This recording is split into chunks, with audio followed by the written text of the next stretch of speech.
Right, so welcome back to the channel. Today we're going to do a bit more work on our Yamaha R7 track bike, race bike build. As you saw in the last video, we had started to strip the bike down to start doing our prep work for making it a race bike. What we're going to do is remove the stock snorkel and air filter and put the DNA race air filter in, along with the DNA race air filter mount, which opens up the amount of intake we get into the airbox, which should free up the engine a little bit more. This is the LAMS model, so we do have the restricted intake trumpets or intake tracks, so it's not quite apples and oranges with overseas models with the HO, as we call it here in Australia.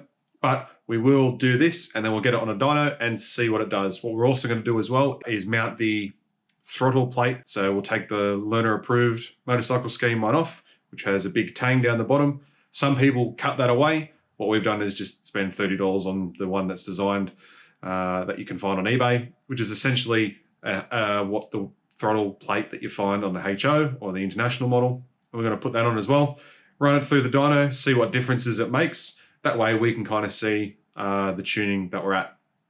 If you're enjoying seeing this kind of content, please consider liking the video and subscribing to the channel. We're going to quickly run through the tools that we'll require. So for this, as you can see, we're already at a fairly stripped down level with the bike after the last video. This will be very different if you were to be stripping this down to do it to your road bike and then put everything back together. So it's just following your manuals for that. And as you pull stuff apart, make sure you know where it goes. For us, we have everything laid out. As you can see, the tank's bare at the moment, using it to hold some of our tools. So the tools that you require for this job will be a 5mm Allen key, a 12mm socket or a 12mm spanner, whatever you got, for the front mount bolt for the tank there, and a Phillips head of some description. Now, I can't tell if it's a JIS, so the Japanese Industrial Standard, or not, but it does require very, very pointed Phillips. So I've got this in a nice snap-on ratcheting screwdriver. And then this is what I like to call the greatest tool in the world, a little baby ratcheting screwdriver with your little bit in the end. That'll make it easier, especially if you're working by yourself. The tank kind of, when we've had it off before, it's not like an SV650 or even like an R6, which has a nice hinge, as my thing nearly falls over, which has a nice hinge. This, you've kind of got to lift it and balance it, and you have your fuel hoses and that sort of thing. They're not quite that long, so it's kind of a bit of a mission. So having the two different sized Phillips heads will make life easier for us. So we're going to remove the snorkel and then remove the standard air filter and replace it with this DNA setup. So this is the DNA air filter, much the same size as the stock one, but it is far more free-flowing. We run DNA air filters in the SVs as well before we put the big airbox in Gen 3. They breathe really well, they're cleanable. You can wash them out following their processes. Pretty good. And then also, this is the big one. So this is the Dyno airbox or air filter cover. As you can see, the hole is enormous here to get air into the air filter and into the airbox, and it's got a nice chamfered edge, kind of like what you need on your velocity stacks. So I'm going to put these in place of the stock. First thing to go will be the stock airbox snorkel. So what I'm going to do is reef out this stock unit. So that is, I'm not sure if you can actually see that, that is what is drawing air into this airbox. It's very, very restrictive. Now, these are different to the MT-07. The airbox on the R7s is slightly different to that on the MT-07, but this is the snorkel on that. So as you can see, that is the stock filter setup in here. You've got this big cover, which is very restrictive relative to the DNA. So you can see there's about twice the surface area or twice the area for which the air can flow through. So we end up replacing this cover with this one, as well as the race filter. So you can see we've got our Phillips head bolts in here. They're coarse pitch, kind of self-tapping Phillips heads, or self-tapping bolts, sorry, into the plastic of the airbox.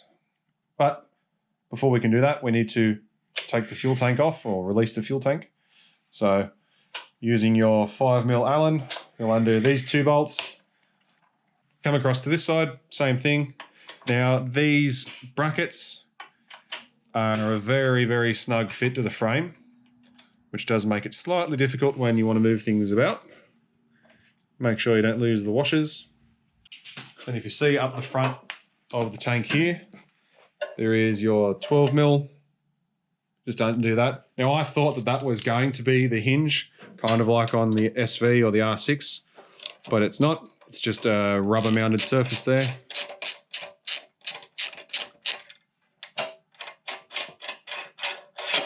Big long bolt.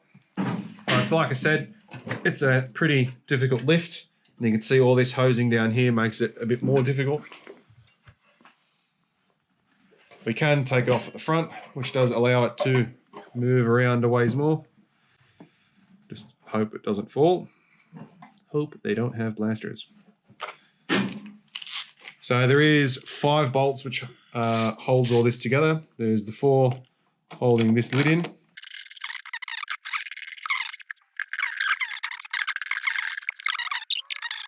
So that's the lid, the standard Yamaha lid. You can see the difference there between the 2 lids. So a lot more air coming through this one, and that nice rolled edge should make it so that the air rolls in a bit more cleanly. So that's the standard lid with the snorkel in place. So if you take that snorkel out, which has the nice rolled edge, and just have this sitting in the airbox, you've actually created a very sharp edge. So a lot of people think by just removing the snorkel, you're going to make a bunch of horsepower. The likelihood is that you are not going to.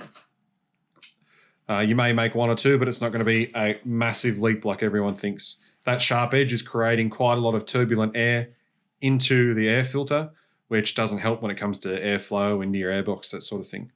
Which is why, again, when we look at the DNA one, not only does it have a much larger area, it's got this nice rolled edge, much like your intake trumpets on race bikes, and then it should allow for a much smoother airflow straight into the filter.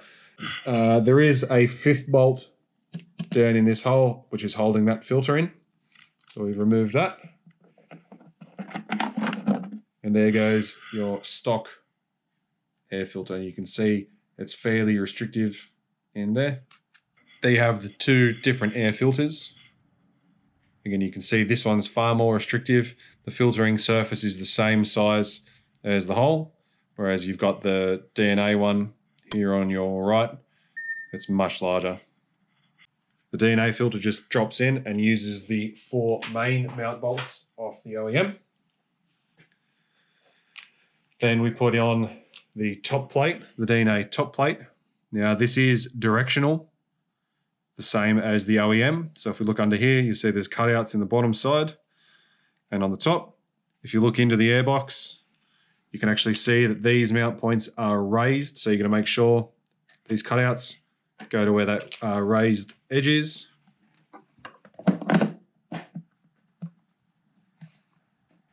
Like so.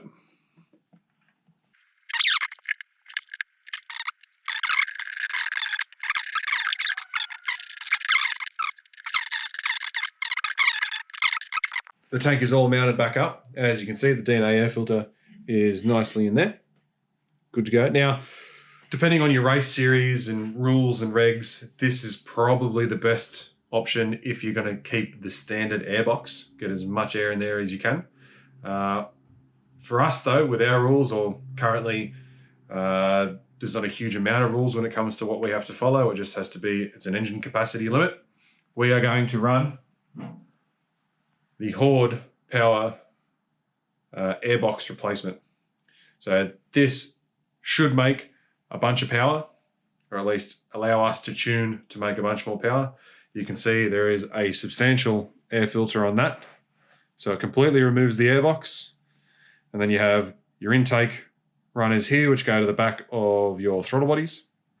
And inside the airbox itself, on the back of this plate, there are some custom velocity stacks to get the air from the inside of the filtered surface down into the stacks nicely. So we will put this on and do a dyno at a later date, but this is what we're going to be running when this becomes a race bike. We have just put in the air filter, and now we're moving on to part 2 of the video, which is showing the difference between the LAMS throttle plate and a de-restricted one. So the de-restricted plate that we have will be the same as the HO throttle plate, but we've kind of found it hard to try to source that actual part from Yamaha itself. You can do one of two options fairly cheaply. Well, one's free, which is modifying the stock one, and then the other is spending about $30 Australian dollars on eBay to purchase the modified or a different construction standard plate. So we'll have a look in and we'll show you the way the LAMS plate looks. Right, so as you can see here, that's the stock LAMS one. The colored in section shows where it's stopping. There is the de-restricted one for comparison. One thing that you'll find when we look through the Woolwich system, the ECU fueling maps are exactly the same between the full power and the LAMS model. So what we're going to do is we're going to change these out, and then from there with the airbox we have a couple of setups that we're going to test on the dyno and see what results we get. For now, I'm going to throw this on, show you how to do that. Obviously we have removed all of the stock bodywork because this is being set up for the race bike, so when you are going to do this you'll have to remember where you've put everything, where everything comes from, and using the manual. What we're going to need for this one, again, our trusty Phillips head and a 10mm spanner. We have a paint marker, which you may be able to see. I have marked up approximately where your throttle cables were set from manufacturer. That is to set your throttle free play. Yeah, so you want to remember where that was set when you start, because at the end of it, you'll have to adjust it back to where it was. You don't want to have too much free play, but you also don't want it to be too tight as well, because then that can bring on some whiskey throttle, make the bike jerk when you hit bumps, that sort of thing. So we'll pull this apart and you'll be able to see where we're going with it. So to start, you've got your 10mm. You have to unlock this one. Now remembering your mark here is showing roughly where the bolt was or where the adjuster was when you start. So for me, I have done this side, which allows you to drop this out, bringing the cable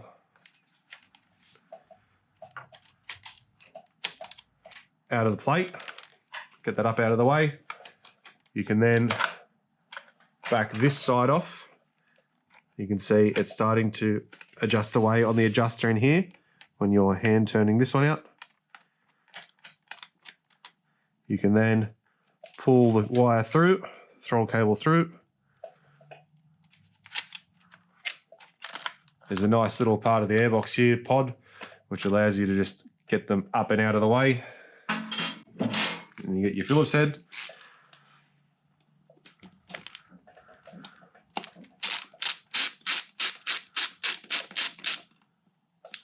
Be careful not to drop this down into the back of the motor, something like that.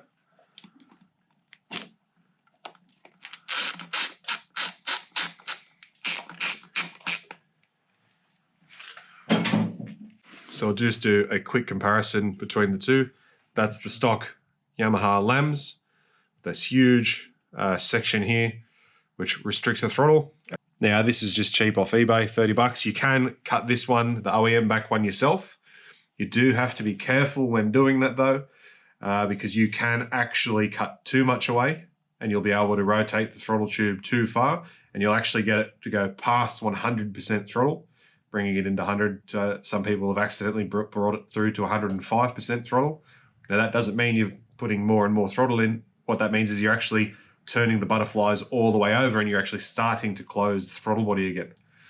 Also being mindful, any of these modifications that we're doing are specifically for track only. If you start playing around with throttle plates and air filters and such like that, be mindful of the state that you live in. That could play around with registration requirements, insurances, and that kind of thing. These are the bolts that came with the kit. You see they've got a nice flat head on them. Still Phillips head though. I would have preferred it to be Allen key, but there is a restriction in there. The throttle cable actually moves across the top of these bolts, so it's got to be flatter for a Phillips head. And you can also see these come with spring washers.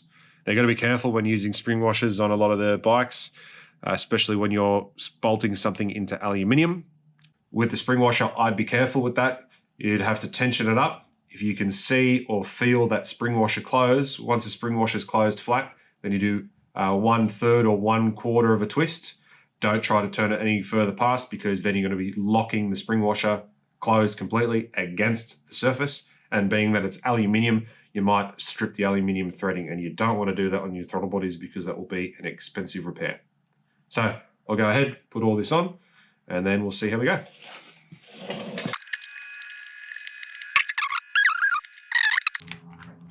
So putting the throttle cables back in, you put the rear side or the return side on first.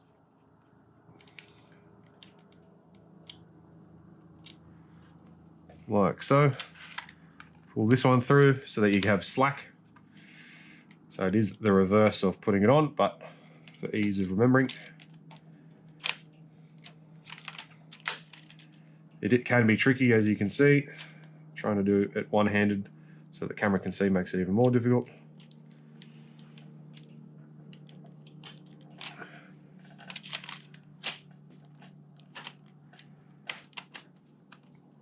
So you can see it's almost at the alignment mark here. So we'll just loosely lock that one down. Then the reverse side, you can see, is quite a ways out.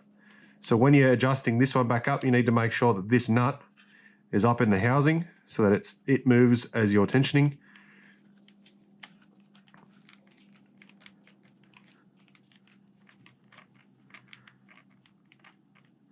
And then you bring it down until it's about snug. You have that one, and then you can test your throttle. You can see there's a nice little bit of free play there. You must check what your manual says. Most manufacturers say around 3 to 5 mil generally. And then it also becomes personal preference. This being a track bike for me, I prefer it being not as loose or as free as you would have it as a road bike, where you got like a high likelihood of potholes, bumps, that sort of thing. And then you make sure you have them locked off and tight so that they can't back off. And that is the change to the throttle. You can see it opens completely to 100% now. Perfect. From here, we're going to head over to C&M Motorcycles in Ingleburn. We'll put the bike on the dyno. We'll test it fully stock. And once we've tested it fully stock, we will put the throttle plate over and see what we get. So we'll put the numbers up on the screen. When we put the numbers up on the screen, we'll have a little conversation about what we found. Alrighty, we're back in the shed now. We went and visited Craig from C&M Motorcycles in Ingleburn. So with every configuration that we've run, we did 3 runs. Once the bike was up to temperature, Craig did 3 runs for us. We took the best one, and that's what we're going to overlay onto the screen now for you to have a look at. So with LAMS stock, we got 46 horsepower with 37.45 foot-pounds of torque. Again, this is the LAMS model, so it doesn't make a lot of horsepower as it is. With the throttle restriction in place, it had the snorkel, everything was as you buy it from Yamaha in LAMS spec. The next test we did was we put the de-restricted throttle plate on, which we showed earlier in this video. So we put that on, and we actually got 52.05 horsepower with 39.14. So there's a little bit of an increase, just under 5 horse we got out of it. I'll also make a note there as well. This is stock tuning, stock mapping, stock exhaust. We didn't play around with any of the Woolwich. We didn't add fuel, anything like that. This is just changing the filter, just changing the snorkel and the throttle plate, and checking out the combinations of all that. We then removed the snorkel. So we had the snorkel in for both of those tests. We removed the snorkel. That brought us to 52.1 horsepower, so up by 0.05. From about 5,000 RPM through to about 7,000 RPM, you gain around about 1 horsepower and 1 foot-pound of torque. Realistically, unless you have a full system exhaust and you're tuning with fueling, the most cost-effective way of making your LAMS bike more powerful is just putting the full power or the de-restricted throttle plate onto your throttle bodies. If you then do want to just have a plug-and-play little bit of performance, you put the DNA air filter in with the DNA airbox lid. That'll bring you from 46 horsepower to just over 52 horsepower and 37.5 foot-pounds of torque to 40.5 foot-pounds of torque. Are you going to notice that? You will notice a little bit of a difference, but realistically, the difference between just putting the plate on and then spending, a couple of $100 on the air filter and air filter lid, you're not going to feel too much difference. So going from completely stock to the de-restricted throttle plate with the DNA air filter and airbox lid, we've gained about, 13% in horsepower, which we're going from 46 to 52. That sounds like a big lot, and you probably will feel it, but realistically, it's neither here nor there.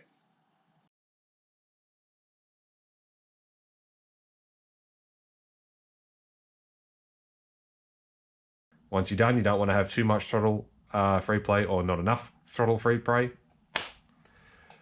You don't want to have too much throttle fucking...